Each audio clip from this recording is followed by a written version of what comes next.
Focus पे तसद्दुक गिलानी के साथ आपकी खिदमत में हाजिर। प्रेसिडेंट ट्रंप ने दूसरा बैरी बेड़ा भी खलीज की तरफ रवाना कर दिया है, जो कि उनकी प्रेजेंस को बहुत ज्यादा बढ़ा रहा है। और साथ साथ एक मुज़ाकरात का राउंड जो ओमान में हुआ, उसके बाद अब जेनेवा में भी मुज़ाकरात चल रहे हैं। पहला बहरी बेड़ा जब आया था तो उस वक्त बहुत जोर और शोर के साथ और बहुत तैयारियों के साथ जो है वो पहला बहरी बेड़ा भेज दिया गया था। तो अगर मैं थोड़ा सा इसके पास्ट में जाऊं तो ये वही बहरी बेड़ा है जो भेजा गया था इराक में, और जिसके ऊपर खड़े होकर after all destruction and everything George W Bush ने कहा था mission accomplish. So this is the same Abraham Lincoln, वही बहरी बेड़ा। मैं इसको कहूंगी कि ये एक टैक्टिक गलत है कि आपने डंडे के जोर पे तो मुज़ाकरात नहीं होते ना कहीं पे भी, ठीक है। आप प्रेशर बिल्डअप करके मुज़ाकरात करें। आपने ऑलरेडी ईरान को इतनी सैंक्शंस के अंदर जो है वो हमेशा से रखा है। जहाँ तक मैं बीएलए की बात करती हूँ तो पाकिस्तान की वो सरहदें जो ईरान के साथ लगती हैं, वहाँ पे इजराइल के इन्वॉल्वमेंट के भी जो है वो कुछ शवाहिद मिले हैं। बिस्मिल्लाहिर्रहमानिर्रहीम, अस्सलाम वालेकुम। फोकस पे तसद्दुक गिलानी के साथ आपकी खिदमत में हाजिर। आज फिर हम एक इम्पॉर्टेंट डिस्कशन करने जा रहे हैं।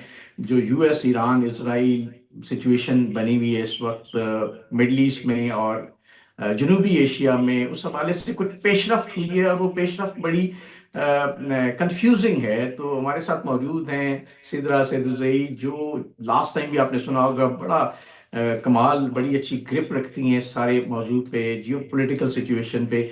और उनसे आज हम इस बारे में उनकी राय भी लेंगे और देखेंगे आगे क्या होने जा रहा है, हमारे साथ क्या होगा, इंडिया और पाकिस्तान के साथ क्या होगा, और ये सिचुएशन आखिर कहते हैं ना किस करवट ये ऊंट बैठेगा और कब तक ये हम इस अनसर्टेनिटी में रहेंगे। बड़ा इंपॉर्टेंट वीलॉग होने जा रहा है। फिर आपसे रिक्वेस्ट है आपने आखिर तक देखना है, पसंद आए तो लाइक और शेयर जरूर कीजिएगा और इस YouTube चैनल को जरूर सब्सक्राइब कीजिएगा, बेल आइकन को प्रेस कीजिएगा। जी अस्सलाम वालेकुम सिद्रा, कैसी हैं आप? जी अस्सलाम वालेकुम सर, क्या हाल है आपके? बिल्कुल ठीक ठाक, बिल्कुल खैरियत। अच्छा सिद्रा, आप ये बताइए कि अभी रिसेंटली प्रेसिडेंट ट्रंप ने दूसरा बैरी बेड़ा भी खलीज की तरफ रवाना कर दिया है, जो कि उनकी प्रेजेंस को, मिलिट्री प्रेजेंस को बहुत ज्यादा बढ़ा रहा है। और साथ साथ एक मुज़ाकरात का राउंड जो ओमान में हुआ, उसके बाद अब जेनेवा में भी मुज़ाकरात चल रहे हैं। तो क्या आपको लगता है ये मतलब किस, क्या मतलब जंग होने जा रही है, कोई डायलॉग हो रहे हैं, ये अल्टीमेटली होगा क्या इस खत्ते में? जब हमने ये देखा कि पहला बहरी बेड़ा जब आया था तो उस वक्त बहुत जोर और शोर के साथ और बहुत तैयारियों के साथ जो है वो पहला बहरी बेड़ा भेज दिया गया था। और अगर मैं थोड़ा सा इसके पास्ट में जाऊं तो ये वही बहरी बेड़ा है जो भेजा गया था इराक में, और जिसके ऊपर खड़े होकर after all destruction and everything George W Bush ने कहा था mission accomplish. So this is the same Abraham Lincoln, वही बहरी बेड़ा।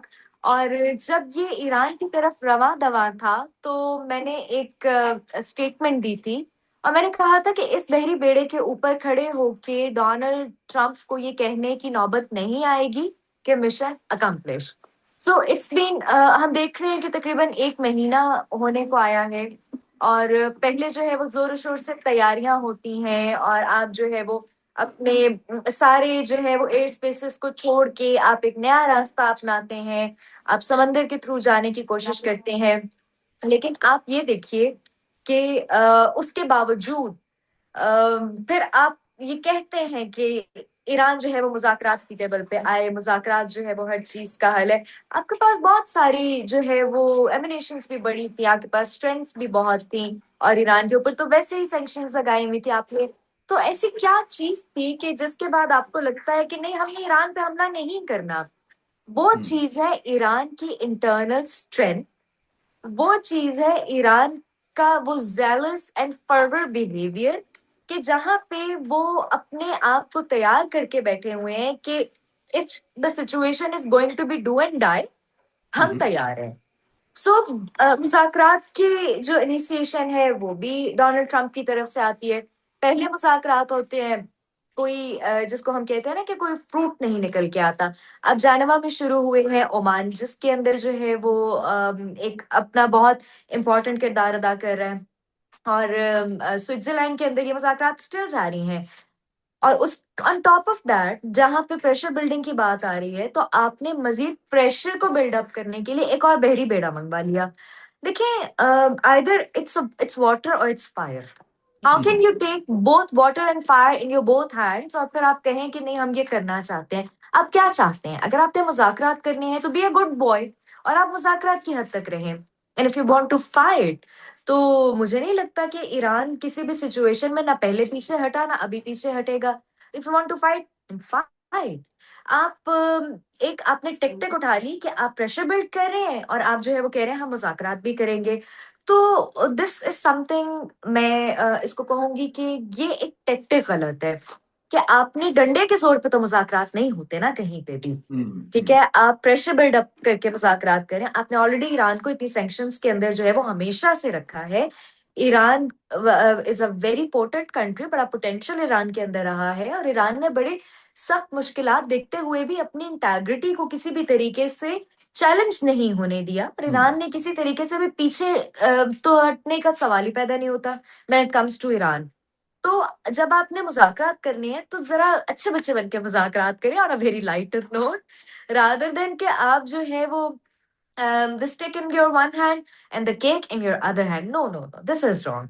So इसका हल यही है कि मुज़ाकरात की तरफ ही आया जाए। ये टेक्टिक्स जो आप प्रेशर बिल्डिंग की कर देखिए, मैंने आपके ही चैनल पे पिछली दफा भी ये बात की थी कि जब हम देख रहे थे कि बस आया आया शेर जो है वो दरिया के अंदर भी पहुंच चुका है और शेर जो है वो ओपन सीज में भी मौजूद है। मैंने लास्ट टाइम भी ये बात आपके ही चैनल पे बैठ के कही थी कि देखिए इस टाइम पे भी we are fully, we means the people from Iran, the people of this continent, we are fully prepared। और जहां तक बात है ईरान के इत्तेहादियों की, तो similarly they are fully prepared. और मैंने एक और बात की थी कि इस वक्त चाइना या अमेरिका अमेरिका या रशिया आमने सामने आना अफोर्ड नहीं कर सकते। It's not good for us, it's not good for Iran, it's not good for them कि वो एक जो है वो इस सिचुएशन ऐसी आ जाए कि वो एक दूसरे के आमने सामने आके खड़े हो जाएं। सो लेट्स सी, दुनिया की बड़ी से बड़ी जंग भी जो है वो मुज़ाकरात की टेबल पे हल हो जाती है।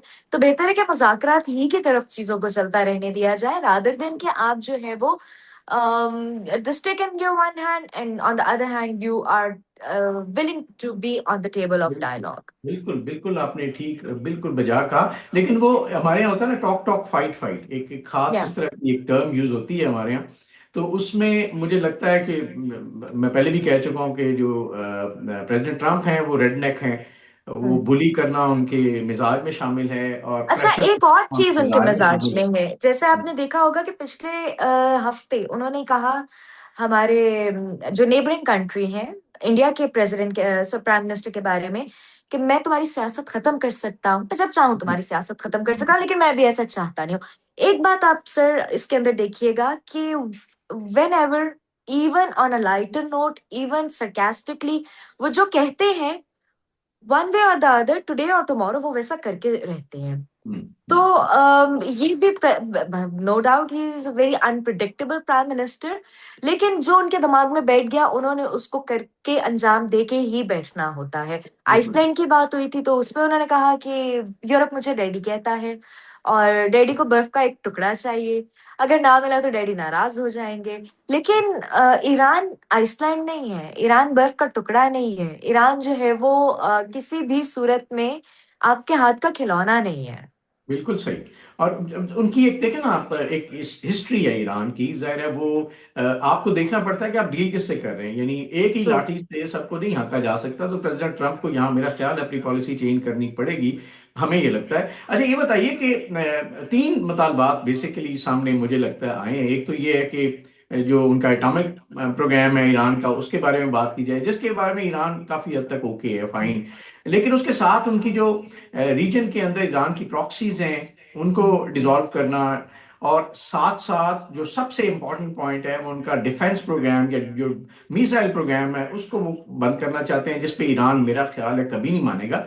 तो आप ये बताएं कि अल्टीमेटली ये कहाँ पे ये जाके रुकेंगे ये मुज़ाकरात, और हम जिस वक्त समझे कि हाँ ये ठीक है अब this is the next solution.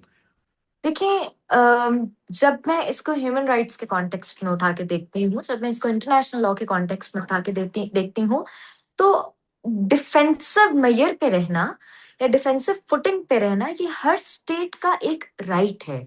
हम डिफेंसिव फुटिंग पे या अपने लिए डिफेंसिव मेजर्स कब लेते हैं? व्हेन कौन सी स्टेट ऐसी है जो जिसके पास अपने डिफेंसिव मेजर्स नहीं है?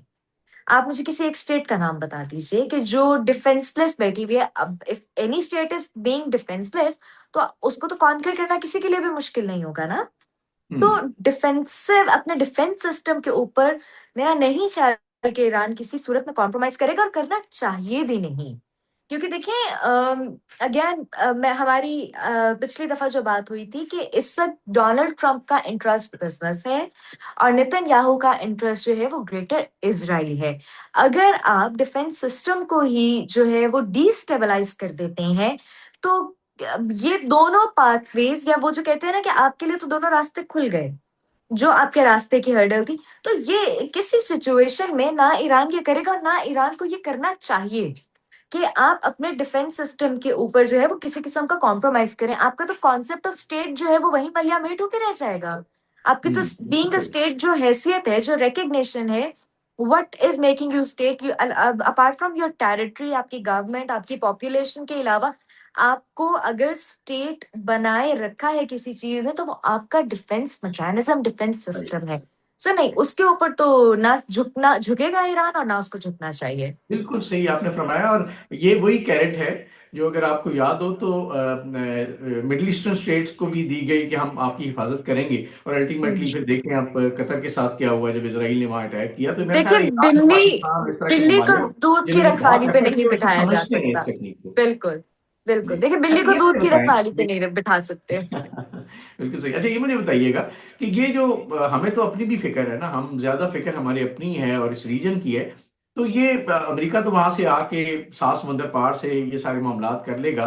लेकिन हम जो इंडिया, पाकिस्तान और खास तौर पे इंडिया जो फायदा उठाता है इस किस्म की सिचुएशन से, तो आपको लगता नहीं है कि जब इस तरह की जो ये जो मिडल ईस्ट अगर डिस्टर्ब हुआ, जनूबी एशिया डिस्टर्ब हुआ, ईरान के साथ जंग का कोई मामला बना, तो फायदे के बजाय हो सकता है इंडिया को नुकसान हो। मैं इसलिए कह रहा हूं कि अब नए हुर्मस बंद हो जाएगी मेरे ख्याल में। और उसके साथ साथ कहा यह जाता है कि वो जो कॉरिडोर है जो उस तरफ से इंडिया और मिडल ईस्ट और यूरोप चला रहे हैं, वो ज्यादा इफेक्ट होगा बजाय सी पैक के।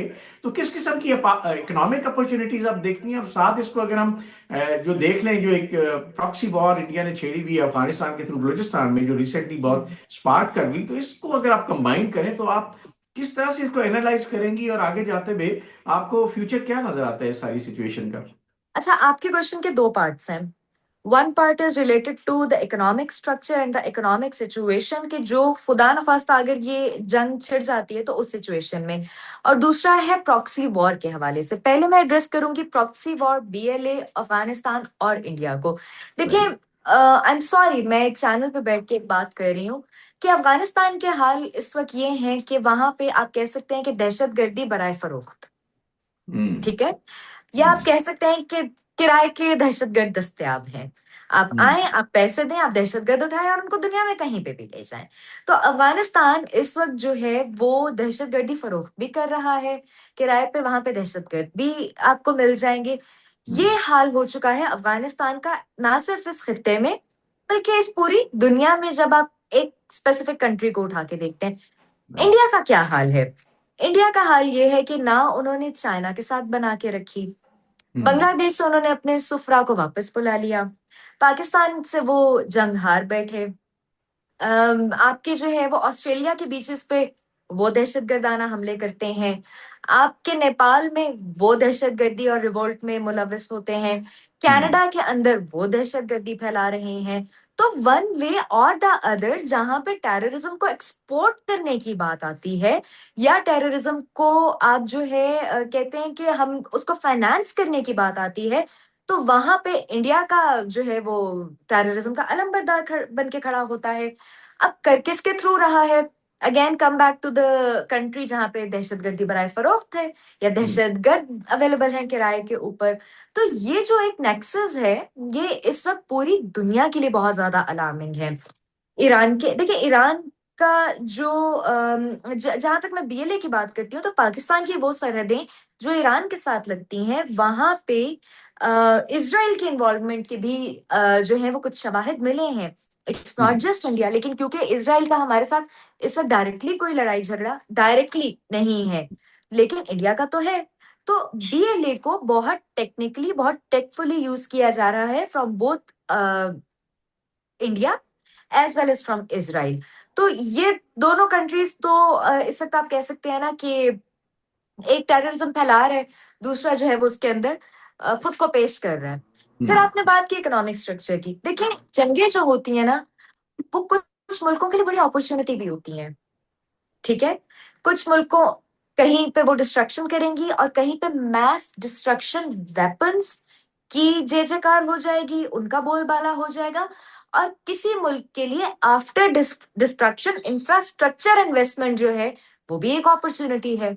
जैसा वेरी कि एक इंफ्रास्ट्रक्चर इन्वेस्टमेंट अपॉर्चुनिटी को कैश कराया इंडिया ने, कहाँ पे? अफगानिस्तान में। वो हॉस्पिटल्स बना रहे, वो सड़कें बना रहे, वो नर्सेस और डॉक्टर्स को दे रहे।